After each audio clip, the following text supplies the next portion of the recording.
ከሰኞ ጀምሮ ጌታችን መድኃኒታችን ኢየሱስ ክርስቶስ ስለ ሰው ልጅ ሲል ያገኘውን ስቃይ መከራ በማሰብ ሁላችንም በቤተ ክርስቲያን ተሰብስበን በጾም በስግደት ክርስቶስን እያሰብን እንገኛለን ማለት ነው።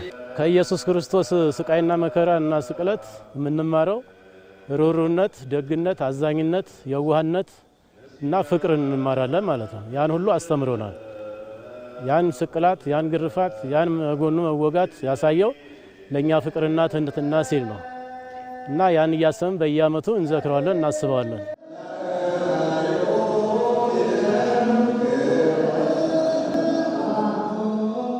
ለኛ ሲል ከድንግል ከመቤታችን ከቅድስት ድንግል ማርያም ከሰማያ ሰማያት ወርዶ ሰው ሆኖ ተወልዶ በዚች ዓለም 33 ዓመት ኖሮ የተለያዩ ስራዎችን ሰርቶ እዚህ በዚች ዓለም ላይ መንፈሳዊ ስራ ሰርቶ ለኛ ፍቅርን፣ ትህትናን፣ ዝቅ ማለትን፣ ይቅር ባይነትን፣ መቻቻል እንዳለብን፣ መከባበር እንዳለብን፣ ይቅር መባባልና በፍቅር መኖር እንዳለብን አሳይቶናል ማለት። እግዚአብሔር እንግዲህ ወደዚች ዓለም ሲመጣ ፍቅር፣ ትህትና፣ አንድነትን፣ መለያየትን፣ ጥላቻን እንድናስወግድበት ነው ያን ሁሉ መከራና ስቃይ ለኛ ያስተማረ እና እኛም ያን አርአያ ተከትለን ወደፊት ይህን ተግባር ማስቀጠልና መፈጸም አለብን ማለት ነው።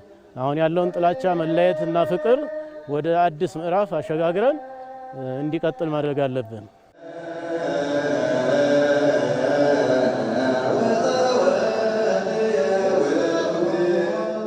ክርስቶስ ስለ ሰው ልጅ ነው የመጣው በፍቅር ነው ያለውና ስለዚህ እኛ ደግሞ ከክርስቶስ መማር አለብን። ክርስቶስ የሰው ልጅን ስለመረጠው ስላከበረው ነው በሰው ልጅ በአርአያው በአምሳሉ ወርዶ ከመቤታችን ወርዶ ወደ ሰው የሆነው።